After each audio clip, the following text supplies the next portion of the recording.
ฮ้อนได้เทวดาฟ้าแทนเอ้ยฝนสิตกอลีบอดผูทางนี้ปาดเมื่อเป็นคู่มาเลยเรื่อยทางนี้ทางบ้านนะคู่ปลูกขึ้นห่วยพี่กำลังมาจ้าถ้าสิกินยังสุพรรณเอากระปุ่นมาสวยแล้วจ้ะสวยกระปุ่นแล้วก็สวัสดีตอนแรงๆกันแล้วกันพี่น้องเลยพวกมาให้ทางข้าเจ้าจอบมันกระซุกบ่พร้อมกันนะพี่น้องบ่เข้าใจเป็นพร้อมกันแต่ว่าซุกทละหมาก2 หมากหมากอันนี้นะคันแม่นว่ามันซุกพร้อมกันมันก็ได้โอ้อาศัยโชคพรุ่งนี้ก็เป็นวันสุดท้ายที่จะทำถนนคอนกรีตในปีนี้แล้วพี่น้องเลยเนี่ยเห็ดมาหอดแต่3 แยกนี่แหละจ้าเจซี่ก็ได้นาข้างบ้านหน่อยนึงจ้าแต่ก็ยังทนไงข้างทั้งนั้นอีกทั้งนี้ก็สิได้เศร้าไงเศร้าง่องแหละจ้าฝนตกกับบ่เปื้อนบ่จื้นไปได้เน็ตเฮ็ดทางนี้ก็ดีคือกันพี่น้องเพราะว่าหน้าฝนเนี่ยน้ำมันทางนี้มันต่ำเลยน้ำมันก็สิไหลลงมาพี่แล้วก็หนทางกับพังบ่อยเนาะซ่อมแล้วซ่อมอีกดีใจเด้พี่น้องเอ้ยดีใจเด้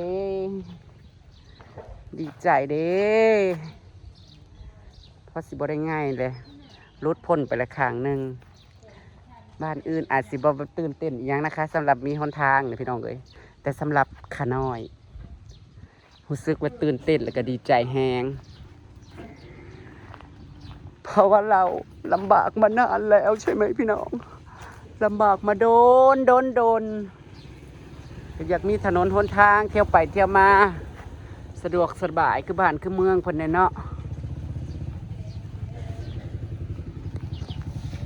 ซุ่ม5 ต่ำเอ้ยต่ำอีกเลยต่ำแล้วมันสิมาอันนี้แหละนี่เขาว่ามันลมบ่อยๆมันอะไรเนี่ยมันทางบรรณาคูผมมืดมาเลยเดี๋ยวนี้นะผมยำแน่แล้วมันเป็นอะไรดีสิมาสัวกระปุ่น2 กิโลอีกแล้วแต่ละมือแต่ละวันแต่ละเดือนอากาศร้อนเลยก็เป็นตะหยานลบนวลเลยเด้อต่ำเด้อบะจะเฮ็ดเพชรลายกินก่อนอยู่ดูบุกพริกนะบุกพริกไม่ยุ่มันสิเพชรยุ่ลองมาซองมึงดูมันจะผสมซีทงใน70ไปอีกไก่จะซื้อเพิ่นผัดอะไรเฮาอีก2 ถุงเพิ่นเอาไว้ถุงนึงไว้ใส่ตามแล้วก็พอดียกโต๊ะอันนั้นมาล่างไว้เลยโต๊ะสุกจังเขาสั่งมันต้องเป็นตั้งจากมัดกับมัดเกี่ยวทั้งนั้นก้อนนี้มันมาจากอะไรพอซีเทียทั้งนี้ก็เนี่ยมันแหละเอามันสักกันจะเขาเคี้ยวเขาให้ยกอย่าไปซื้ออันนั้นแต่ละกี่คนใส่ยังมาเต่าเอาอีก2 อันก็พอมั้งจอดจันเนาะบอกเต่าน้อยเอา2 อันบอกเพราะว่าสิไว้1 เข่านะ3 เต่ามี3 อันชิ้น1อยู่นี้คนออกมาแถวนี้ชิ้น1จะเขานี่นะแต่บอลเจ้าเขาไม่เจ้าอยู่นี้เลยว่ะมันยังขี้คุณบ่อยู่กันได้บอลเจ้าเขานั่นกินเราซักอยู่นอกเก็บอยู่นอกแล้วสิหดทางหดเทิงง่ายเอาเตียงเอามาได้เท่านี้นะที่ว่าที่มีน้ำเอาสารมาถูแม่นสีล่างอยู่แล้วแมลงเลยแล้วสีล่างน้ำตั้งมาชีเฮ็ดแน่เดี๋ยวเฮ็ดไปล้างบ้านเพราะว่ามื้อเช้าเนี่ยนะพ่อบ้านเพิ่นนอนชีให้เข้าขางว่าจะเดิกเลยสิเอาว่าเฮ็ดกินภาคเช้าอยู่นี่พ่อบ้านนะแนวทางแม่นบอกแม่นฉลองคนทางอันคาเพชรเนี่ยชุบเพิ่นแล้วแต่เพิ่นนั้นพ่อบ้านเพิ่นจะกินตอนเช้าอยู่นี่ได้เดียวมั้ยเฮ็ดอยู่นี่ถ้าเช้าแล้วไม่ได้สิมาเขาเพื่อสิว่าเซ่หนูบุญเยเต้เซ่ก็ไม่เห็นกินซอยนี่ไว้เอ้ยฉลองได้งัวตัวนึงนี่แหละจ้าวันที่27เข้าใจพี่ชุมเจ้านะคนสิเอาไปปักทางเขาเจ้าสิลงมาเฮ็ดแล้วเขาสิตัดทางชุมลุงดาวนี่ไปใส่น้องน้ำค้ำออกไปใส่เงินดีดำให้เที่ยวในหันแล้วทางก็สิเอาไว้ไทยนี่ไปปักให้เขาสิเฮ็ดทางลาดยางนะ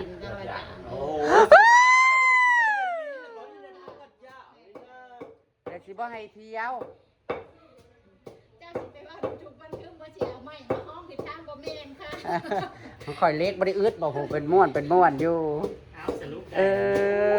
เที่ยวเมื่อบ้านม่วนมันโธ่ไม้เข้าว่าได้ไม้เข้าว่าได้ซุ่ม5 ต่ำดีใจเด้พี่น้องดีใจเด้ผู้ใดบ่ตื่นเต้นบ้านอื่นก็อาจสิบ่ตื่นเต้นคือข่อยเด้อแต่ว่าข่อยนี่ยอมรับค่ะครับคันใดหนทางนี่ จะได้ทาง โลกทางนี้ก็ทางนั้นก็สิโลกคือกันคือว่า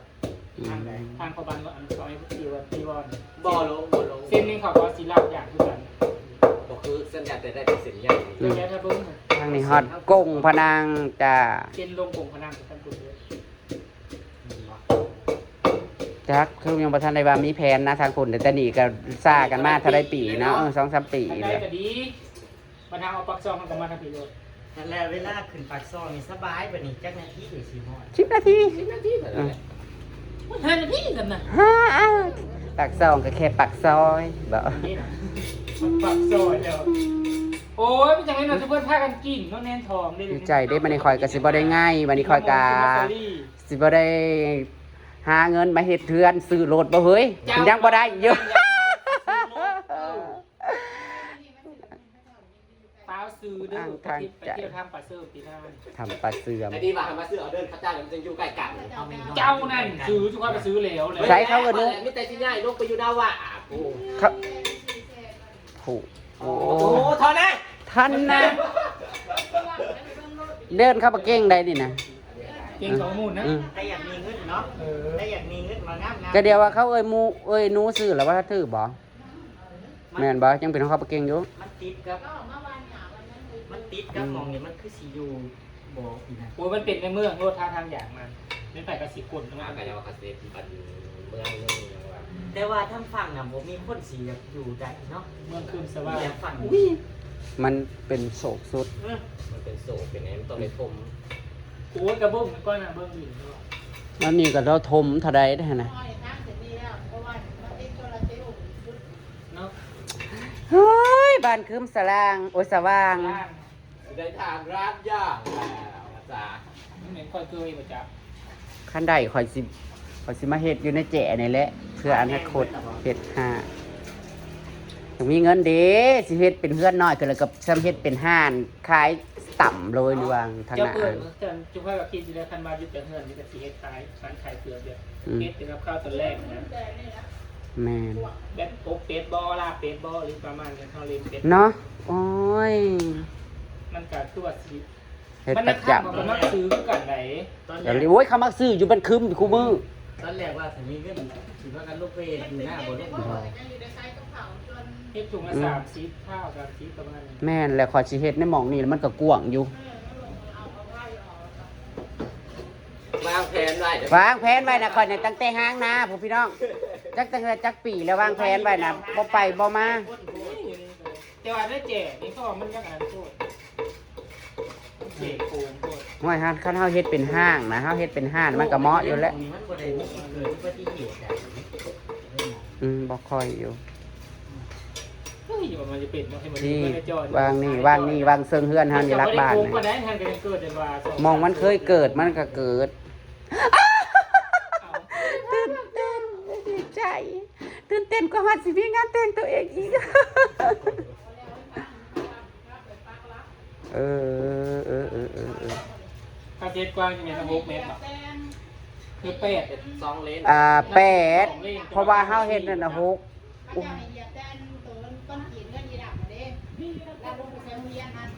เออ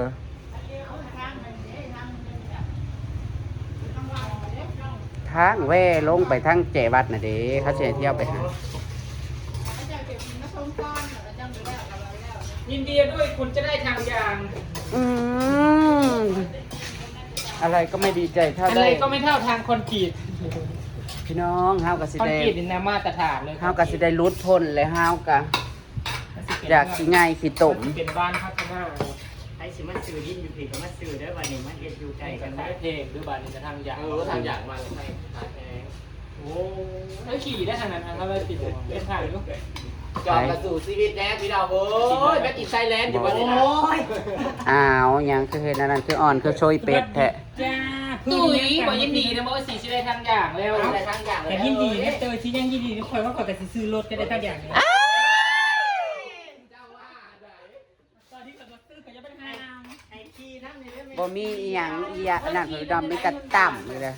ชั่วขปุ่นอีกแล้ว พอดีล่ะไปทงไปเที่ยวในเซียวตัว ไป ออกเลย จะไปเส้นทางเส้นทางดำได้ก็ออกทางแดดก็บอกโลกนั้นมันคือเรื่องกระจอด กระบะ พี่น้องดีใจน้ำข่อยบ่พี่น้องดีใจน้ำข่อยในเด้อ ค่อยสามทางอย่างอะไร ดีใจน้ำข่อยแน่ มันมืดกับสิลงอยู่ไหน บ้านคอยนี่ ตั้ง ตั้ง ในเนาะเจน้ำนะพ่อตะปูเพื่อนมาอยู่กัน ดีนะอยู่ในฮันเลยมันคือกับมันสิหายหูกัน ฮ่า ยังไงสิมาเปิดฮานแข่งกันแล้วบ่เห็นบ่ เออ ทายกับไผ นะเอาไว้สีแล้วสิเปิดฮานว่าทางนี้ เดี๋ยวค่ะว่ามีแต่วางแผนนะทั้งนี้นะมีแต่เขาเอื่นว่าอีหยังเฮาน่ะมีหากว่าท่านลงจดจริงจักเทื่อมีแต่แพง เอาไว้ก่อน ข้างดับด้าน ออกมูมาสิมาเป็ด เป็นเป็ดพอสิมาคุณเป็ดแบบนี้นั่นผมเห็นอยู่แล้วเป็ดมันเลี้ยงได้เลย มาเด้อผู้ได้มีกับเขาผู้ได้มีกับเขามาขายกับมาขายน้ำกัน ๆผัวข่อยคือมาหมากต่ำแท้ข่อยสิ ได้เนาะบ่ กะ2 ปี 3 ปีบ่ประมาณ2 ปีก็แล้วหนทางคัน อันเขตนั่งตุยก็ชีเฮ็ด2ก็ยังบ่ได้เฮ็ดแล้วถือลอตเตอรี่เพิ่นน่ะเปิด2อ่ะ ไปเมื่อยนะ เอาเมื่อไหร่แล้ว โอ้ยอยากมีทุนเด้เนาะเว้าแล้วก็อันนี้มันได้แต่เว้าปากเป้าอยู่นี่ ไปที่ห้ายางกับ มันก็ได้ข่อยสิถือหวยข่อยสิถือหวยคันถือก็30 บาทสิเอาหยังมารวย จับนะ อันแนวที่ว่าอยากเฮ็ดอยากได้เนี่ยมันจะแม่นมันเต็มอยู่ในหัวสมองเลยนะ เดี๋ยวนี้เดี๋ยวนี้ชวนมาแล้ว กระตุกแก้ไม่แหล้ว ไปสิแห่เลย นี่ ซักไว้ไปผูกเขียน อืม บ่ให้เลือดตื้อ แอกแล้วแหละ กระสอบของน้ำปูเตียงไว้แล้วเอามาคั่วสีได้เลยมันจังบ่พิชันล้างบัดนั้น เฮ็ดไว้โลดบัดฮอดมื้อเลยจังบ่ได้หา มันจังล้างง่ายบ่ติด นี่ เกียง หน้า จัง บ่าวแหง่งนี่ก็อู้ย นิดดอกกันแล้วก็ได้ ก็ยิบดอกนี่แหละ อ่าแล้วคือบ่ต่ำเฮ็ดใส่น้ำคือเขานะเฮ้ย เอามันจะมีน้ำกระเทียมดอก เนาะมันจังแซ่บ น้ำมะขาม ลัวว่างนะเธอมันติดหน มันซุ่มหาต่ำพ่อหน้าพ่อตากันมื้อนี้น่ะซื้อมาแล้วกันยังบ่วายมาอัน ำ นี้ น้ำมะกงคือบ่มีเลยเนี่ย อยู่ในสวนเสือ ยังบ่มี เอาปากกระทิ้นก็ได้เอาปากกระทิ้น เบิ่งสิไปเอาปลากระทินให้ มาเนาะกินซะ กระเติบกับไง มา ยกสี กินอยู่หันบ่ คุณชอบกินได้ หึ บ้ากินนะน้ำอ่อน เก็บออกอีนั่นน่ะ ยืนกินโล เขามาไม่ห ตัวบังเลย ำบอกของนางมาแม่2 หนุ่มน่ะ